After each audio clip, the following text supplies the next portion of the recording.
Hi everyone and welcome back to Spiritual Talk TV. Today starts a new series called Real Life. Real people experiencing life and difficult situations and how people go through and experience those situations. Today our guest is the lovely Anne-Marie Reynolds. Welcome to the show and thank you for being a part of our new series. I would say you've had an experience that is my worst nightmare. I've brought up 2 children on my own. I can't imagine losing a child. Can you explain what happened to you, please, as a family? I think it is every parent's worst nightmare. Benny had graduated college just 6 weeks earlier. She's our middle child. She had moved back home. She had a job nearby and was saving some money. And she went out with a friend on Saturday night. And, she was 22 years old. We went to bed as we often did. And we woke up to a knock on the door, and we have dogs, they were going crazy. So very disorienting. And it was the police. And the rest is like a bit of a fog. They asked if we were Bernadette's parents and told us she was in the hospital. There was an accident. And crazy, I was like, what hospital? I made them write down the address for me. Like, I know where the hospital is, but I don't know. So Matt and our oldest daughter, Maddie, was still back home from COVID. A lot of the kids had come back home. Noah had just our son gone back to college. And so Matt and I drove off to the hospital, and I remember on the way there, Matt said, however bad this is, we have to commit that we're just going to get through this together. I'm so sorry. Can I just interrupt you there? This is just to warn people at home. This is going to be very difficult. To give it some context, can we play the tribute video that we quickly put together of Benny so people have an idea who Benny is? I still like to say is because she's still with us. And I'm going to play that now and then come back in.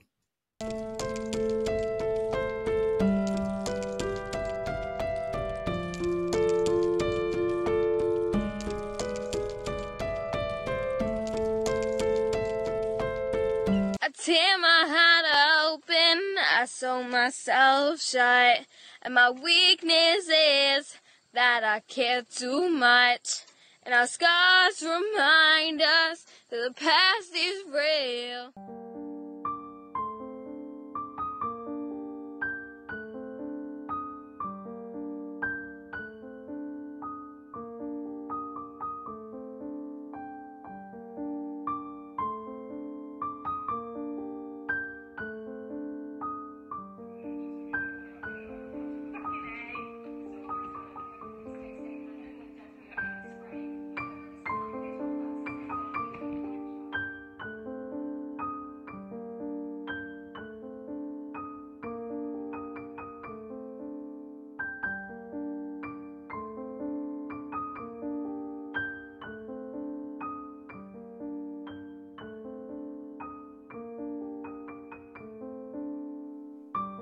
Hopefully that's given you guys at home some more context to who Benny was and the life that she led.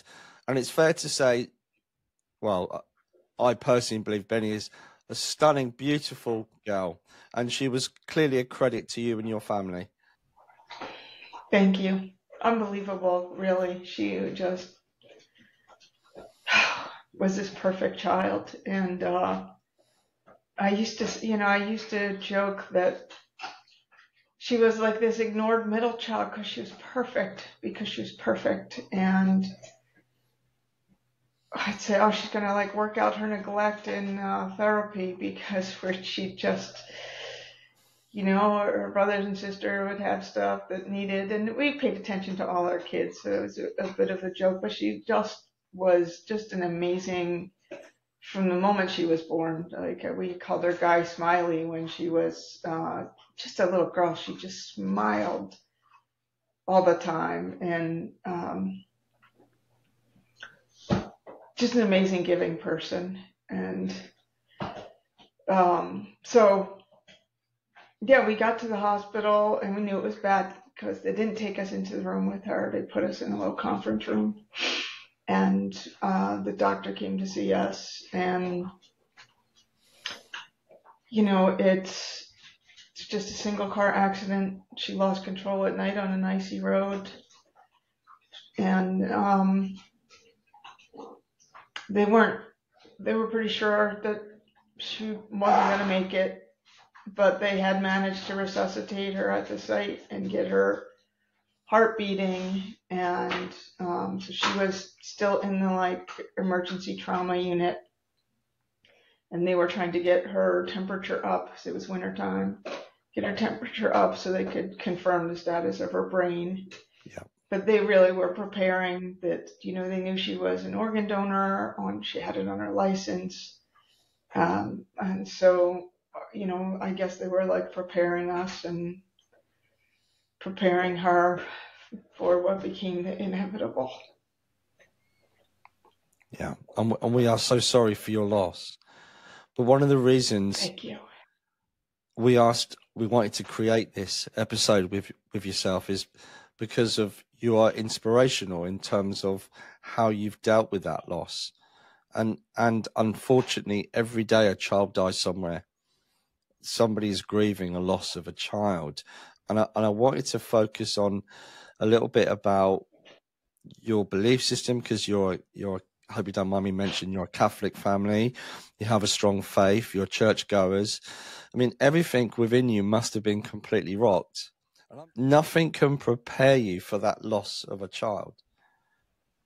But you've been inspirational in terms of how you've dealt that and moved forward. And as an inspiration, I'd really like to kind of delve a little bit deeper into that self-preservation, how you've managed to continue.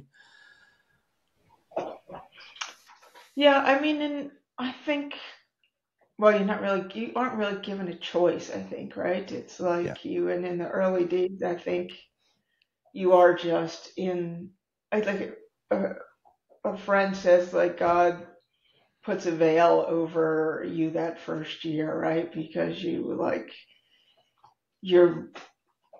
just can't accept the reality, and you're in shock.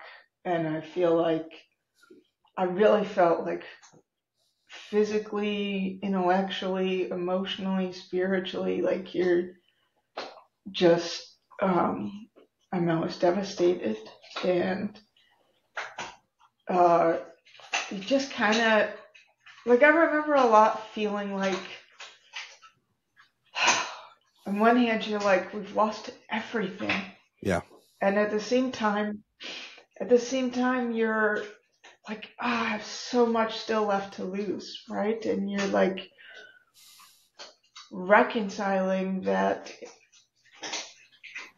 the absence of just this amazing person who I think as a parent and child, that they know now, on a cellular level, that a child's cells are within their mother, and a child is born with their future all the eggs that they're gonna have in their future children, and this continuity, and at the same time, your family, we really started to think of the before and the after.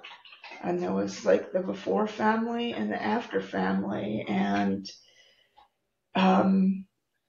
it's never the same, right? The before family, it's not you can take a person out and keep going. We really, and I would say we're still in the process of recommitting every day together to rebuild, to not be scattered to the wind and run and hide from the pain, but to come together and face it, and choose to let new life grow, as they say. Yeah. Yeah. And that is truly inspirational, because grief can have the opposite effect. It can be so destructive. It can be so painful, and families often fall apart. And it's wonderful that you're in that space where you can see that opportunity, that there is still more to live for. And I think she would, people say that, right? Like, oh, it doesn't really help, but let's say she would want you to go on, like, whatever that means. And I like to believe that, like, if something happened to someone else, that she would be trying to go on, because that's who she is. She just was, whatever sadness or pain, she still, like, always cheered up others, always, like, brought laughter and goofiness. And we realized, like, pretty early on, we felt like that we only have two things. Like, we have her memory, which is a blessing and beautiful, and we have her legacy, and that everyone who meets us from this point forward, like, meets a piece of Benny. And we like to spread wildflower seeds in her memory and give away wildflower seeds. And I mean, when she loved flowers, but she really was beautiful and colorful. And Anne-Marie, sorry to interrupt you. Can I bring you back on that? What was your inspiration with the wildflowers? And you said you're now distributing those flowers to people to help keep her memory going. That's beautiful. Yeah. And Matt loves flowers. He's, like, always loves gardening. He's always had beautiful flowers. All the kids, but especially Benny. I have, like, a lot of images of Benny in, like, a little grass covered in mud gardening with him. She loved flowers. We had plants that she would, like, cut and take to teachers and stuff when she was little. And I always said to my kids, like, I'm raising wildflowers, not orchids. Like, thrive where the wind takes you.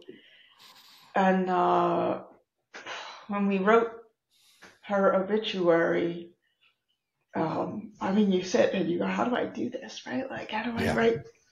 Yeah. And so we did together, Matt and I. And so it was something we put in the obituary. Like, when you look to the sky, see Benny. When you see the wildflowers at your feet, think of Benny. And I had a friend that people are, like, offer to help, which I'm really horrible at taking help, but I feel like in that time I was really just telling people what to do. And I asked a dear friend, like, I want to give out wildflowers at her funeral. And I mean, it was winter. There's, like, not a lot of places to go get wildflowers, but she drove everywhere and got hundreds of packs of wildflowers, and so we passed them out at her funeral. And then in the spring, it's, like, brought me great joy that people would send me pictures of the flowers blooming, and that they were still thinking of her, and the flowers reminded of her. And so we started doing that on the first anniversary. Usually around her birthday, which is in March, we order thousands of wildflower seeds and give them away to everyone, everybody we encounter, we give wildflower seeds to. Beautiful. Can I also ask, on that, my hair's just gone to mush. Hold on, I'm going to redo that. So this will be an outtake. Honestly, I've got COVID brain, and it's really, I'm actually off with COVID. So forgive me for having a bit of mush. One thing I wanted to touch on, Anne-Marie, if you don't mind, and I do know your partner, for those at home, and I know that he wouldn't mind me asking this question, from a man's point of view, how did he deal with that loss? I mean, men can have such difficulty in expressing that pain. Well, and I mean, he lost his brother when he was a senior in high school, and he talked I mean, he didn't talk a lot about his brother. I mean, but he certainly, I knew that he was discouraged from crying then, that he had younger siblings, and so I don't know. But I mean, how can you not cry, right? Like, and I mean, I feel like he's like my rock. So like, I don't really know how to answer that. It's like, it's devastating. He was devastated, is devastated. And I think more so than me, like he had a challenge. Because people will be like, "How are you?" And he's like, please don't ask. Please don't ask. How am I? Like I said, it's horrible. And I would say to some people, like, don't ask how I am, ask who I am. Because I don't know, like, the person and I really do feel that, like, the person that you are is, like, gone, obliterated, and you're reinventing,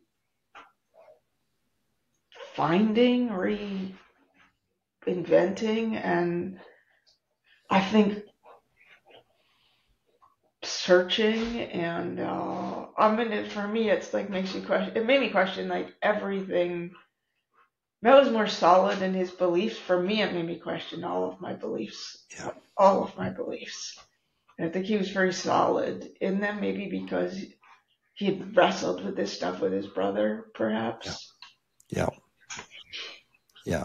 And that takes us nicely on to belief in another world, another life, a life after. Was that something that you've always had? I think my mom was like very much like that. My dad was an orphan. He had lost his parents very young, and I think I didn't have a lot of direct loss myself, but I mean, not that immediate, like family kind of loss. And so I don't know. I think I believe that, but it's different to believe than to be like everything within me is like relying on it. Like something I no longer want to be true. Like it has to be true. And so that was tough. Yeah, because you're in a very vulnerable position. And this is where I wanted to take this into mediumship. How long into that process before you try to connect with a medium? And is there any advice you can give in the experiences that you've had in searching for proof, for evidence? Yeah, I would say we went really right away. Like I made an appointment with a medium less than 2 months after the passing. It was probably, 6 or 7 weeks after the passing. And they were like, this is too soon. They said that, but actually really like said things that were so real and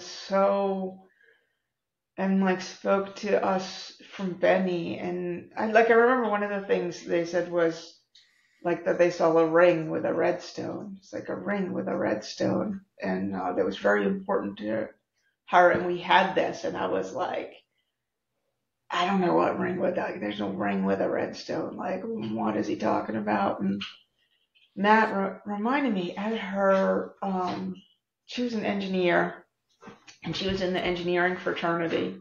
Yeah. And at the viewing, one of her friends brought her pin. Like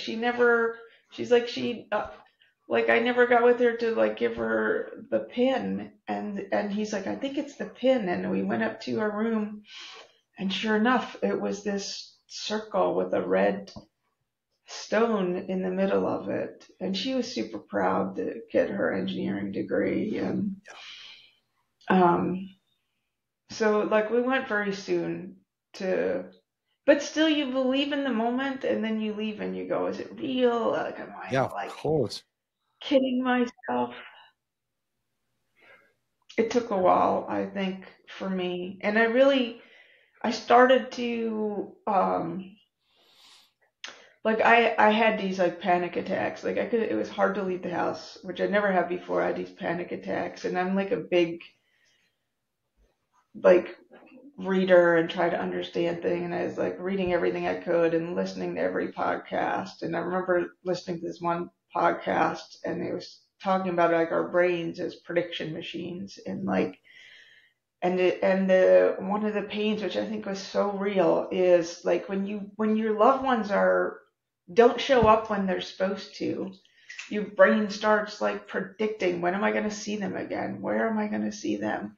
And I think that this really like reinforced, like, I can't leave the house because like this is the place where I'm most likely to find Benny. And like I intentionally tried to like reprogram my brain to find her everywhere. Like when we came home from the hospital, when she went in for her organ donation, we were like greeted in the driveway in January. This might have been like February 1st actually, but like in the winter we were greeted with like 5 cardinals in our yard. And so like then we really believed it was Benny, it was my mom, it was my uncle, like it was like, and so I look for her, in the butterflies and the cardinals and the, getting goosebumps, the memories that come to me, the thoughts that sometimes like come into my head. And I made a practice every day I have a journal. I wrote to her every day, and I would try to write like, where did I find her? Where did I see her? Her presence real and current. Can I play devil's advocate? I'm so sorry, because I know some people. Well, some people will be sitting at home and they'll be going, well, yeah, but you're in a very vulnerable position, you've gone through as a parent, the worst experience you could ever, or you don't want to think of it, is beyond your worst fear. And here you are searching. Are you clutching at straws? And on top of that, and to add to that, I should say, do you think your mind could also play tricks on you? I'm so sorry, Anne-Marie, I've got to ask these questions because some people will say that. Yeah. I mean, well, I'll tell you, like, I want to say a bunch of things to that because, like, one of the things, I couldn't sleep. Of course, I would say it took me like a year, like I would say, to get out of the car. Like at night, I felt like I was in the car with her and like reliving the moments. And one of the things I started doing to help me sleep was like putting my AirPods, and I would listen to this like Buddhist course.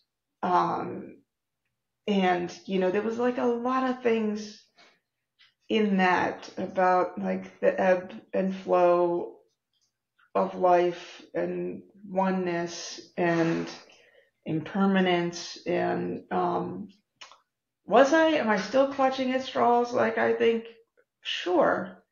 But like, I remember one time we ride motorcycles. I was riding my motorcycle. Benny had a motorcycle. She would sometimes ride her own, but sometimes she would just ride with Matt. And we were driving home. It was just like nice weather. We went for a ride to try to clear our brains. And like suddenly in my brain, I had this idea that said, I'm riding with daddy. I'm riding with daddy. And I was like, if you're with daddy, like, you gotta give me a real sign. Like, show me, prove to me that this is true. And we get home and we pull up to the garage, and he gets off his motorcycle to open the garage doors, and he walks back and he like kicks at his bike, and then gets on and rides it in. So we shut the motorcycles off, and I go, what? Why did you kick at the bike? And he said, my passenger peg was down. Wow. And it doesn't just flip down. It doesn't just flip. It never flips down. And he's like, my passenger peg was down. And I was like, that was her sign. That was her sign. And, I don't know. Like, am I kidding myself? I don't think so. I have come to believe that, like, this is the video game. Like, this is what's not real. Like, it feels really real, but what's real is bigger than all of this. And so I don't know. I feel deeply connected to the universe, and I believe Benny and all of my past loved ones are part of that. I prayed for a long time for a dream too. Yeah. I prayed for a long time for her to visit me. Yeah. Yeah. Yeah. Has there been, I mean, some people would say, because a lot of mediums watch this program, and some people would say, so it's still only it's very recent, still 2 years. Is it too early? I mean, my dad, I never got a message from my dad, and I'm a working medium. It took him 5 years. So sometimes, to get that really strong connection and evidence that I needed as a person, it was my dad. Maybe, I don't know. Some people, I know it can be very quick. Has there been one definitive piece of information or experience that you've had? Yeah, I mean, and I've talked to several mediums. I've seen several mediums, and some that I think really felt like they connected with Benny, and some who didn't. And I have had some experiences myself. I mean, one of the things, of course, I probably read 100 books about loss and grief, and like anything that a parent who lost a child wrote, I bought. I read the Tibetan Book of the Dead. I read the Words of the Buddha. And one of the early books I read, of course, like all the Raymond Moody stuff. I mean, it's just like too consistent to like not through generations, right? To like not be real. And I read this, The Untethered Soul, and I give The Untethered Soul the credit for, because I really like tried to follow the things it said, that when I like felt the pain squeezing my chest, to like be with it and like let it release and let it go. And so I have had like 3 dreams with Benny. One that I very much believe she just walked in my room in the middle of the night, and I got out of bed and we hugged, and we just cried, and I felt like I could feel her hair on my cheek and her head on my shoulder, and and we just cried, and I really, really believe that was her. And then and these were all in the first year, and then I had another one where I was in a house. I don't know what house it was, but it felt very familiar. Matt and I were there, and it was evening.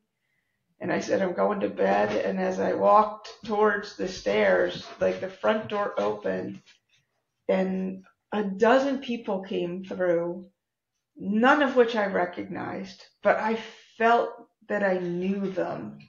And they walked through, and from the middle of them out stepped my little Benny, and I could picture exactly the clothes she was wearing, and I dropped down and she ran to me and I hugged her. She like sat in my lap, and Matt come walking by me, and I was like, is this real? Is this real? And he goes, how the F do I know? And I woke up. And which is beautiful. Classic Matt. I mean, Yeah. exactly what he would say. But I don't know. I really felt it. But I do feel after the first year, like, I don't know. The one medium told me that like that it's too soon in the first year, that they won't come see you because they don't want to disrupt your healing. But I don't know. I think Benny was a healer, and I think she would come to help me heal. And we had bought her a necklace, a cross necklace. We still have it, that says like the smile that heals, the smile that heals. She just had that way. She has that way about her. She really like healed people. Yeah, a beautiful smile. And you guys have created a Facebook page in her memory. Yes, yeah. Which is like a blessing and a curse, to be honest. I think it's hard because you, like, like they say, you don't lose them once. Like, you lose them every day. Yeah. And like, and you want everyone to live their lives, and but it's very uplifting, those moments when someone random posts something, or sometimes people don't post to the group, they'll just send me a picture of flowers. Or like a friend of hers texted me a month ago, like, just thinking of Benny, like, what was her favorite movies? I just want to watch the movies and think of Benny. And but we do these kindness cards too. We try to do, my mom, passed, and she always told my dad, like, bury your sorrows in good deeds. And so we have some kindness cards, and we'll try to, like, you're feeling bad, do a good deed, leave a kindness card. And so some people will post on Benny's site because they received a kindness card from us or someone else, and someone had done a random act of kindness in her memory. And those, I think, are like, that's the legacy to me, is like, she would have had this like phenomenal impact on the world. And so how can we continue that impact? Well, I certainly suspect that will grow and grow. And I certainly suspect that you inspire a lot of people with how you're coping with your grief. And they talk about grief being a process of at least 5 years. From my experience, people that I've lost, I lost my dad in 2010. It's still, I wake up every day, you miss them. Or my best friend who died, he was like a brother in 97. And it doesn't go. It's just, your memories get a little bit lesser. Yeah. Grief is such an ongoing process. And to see how you guys are coping, you're a real inspiration to a lot of people. Well, thank you for that. I don't know if we're really just surviving, we just like, and it's like, it's been horrible. I mean, in the first 6 months, I had 4 surgeries. I had 4 emergency surgeries. I think like the toll on like your physical well-being, like every aspect of your being is just, I don't know, torn apart. But I But mean, do you Matt always think tells love me, does just don't that? quit today, quit tomorrow. Yeah, but do you think love does that? Because you're brokenhearted, and you hear of these people that the husband dies, and then within 2 weeks the wife has died. They've spent 60 years together and Yeah. they can't be without each other. And it's the same for a daughter and a mother. You lose that bond. You want to go with them.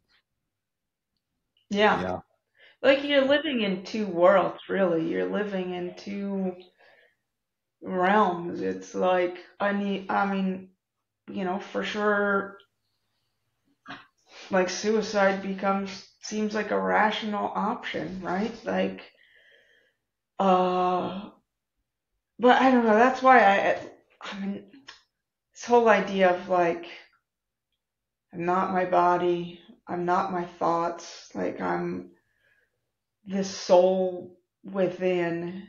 And I mean, maybe I'm lying to myself. I always say, like, when one trick stops working, then like I just move on to like, what's the next trick? But I tried to like continue to tell my brain, this is actually one, right? This is one thing. I'm still in the video game, and she's the friend over my shoulder, like cheering me cheering me yeah, on to keep playing, just because her player is out of this game. It's not really out of life. I'm like a Mm, big energy person too. I've spent a career in energy, and yeah, so like and I'm an engineer, right? So I mean, I don't know, quantum entanglements and quantum mechanics, like that energy goes somewhere, right? It doesn't. yeah, yeah. Anne-Marie, thank you so much for coming on today. It's been difficult to talk about. We do appreciate you giving up your time. You will inspire lots of people with their own loss and how to get through and how to help. Is there anything else you'd like to share before we go? Because I know we could talk about Benny a lot more. And grief is such a difficult process and it's so involved. And I kind of put you on the spot a little bit. But is there anything you'd like to add to your experience of survival, I guess? I mean, I always say I have no words of wisdom. I mean, just keep getting up and keep trying. And Is that a horse, by the way, behind you? my a large dog or a small horse, but I don't know. I think mediums have played an instrumental part for us, and I think it's unfortunate that some people allow their faith to interfere with like accessing Yeah. that. So that's what I would say, I guess, is like all you can do is like be open. Yeah. What about the responsibility of a medium in terms of what they say? Because I do worry sometimes. I've heard a couple of things that have worried me slightly. Would you encourage the listeners to do their research? I mean, it is tough. I think I think it's like avoid the platitudes. I think it's one of the things that I know I've heard, and I like joined a group of, the compassionate friends and and it's one of the things they talk about is like the things that people say wrong, and knowing that people come from good intention. But I think sometimes trying to comfort someone, it's easy to, you know, say these platitudes Yeah. of like, oh, God has a plan, or I mean, I Yeah. roll my eyes to it. Like, I no longer believe in like that there's a plan. Sort of like if God seemed like a kid who kicked over an ant farm to me after Benny's accident. So I you know, that's what I would say is just be sincere, and you can't make them feel bad. Lots of people will say that too, like, I don't mean to upset you. Like, no, I'm sorry. I'm like always upset. Yeah. And she's always on my mind. So it's not like you made me think about something that I wasn't already thinking of.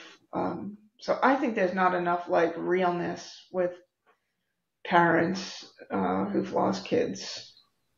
Yeah. Yeah. Yeah, there is that fear factor. Like you said, a lot of platitudes out there, and people say things they don't mean to say things. They tippy-toe. Just be real, be honest. And I always say, try to be kind and loving. Or as the Buddhists say, loving kindness. You know, they have a whole practice on loving kindness. Yes. Yeah. That was one of the things they say, like, that I think a lot about is, there was like in one of the things in the words of the Buddha, it's like, in the end, three things matter: how gently you lived, how well you loved, and how gracefully you let go of what wasn't meant for you. And I do try to focus on those three things, Yeah. you know, and what does that mean? And that last one, the hardest. Yeah. Yeah. And I think, Anne-Marie, that is the perfect way to end today's interview.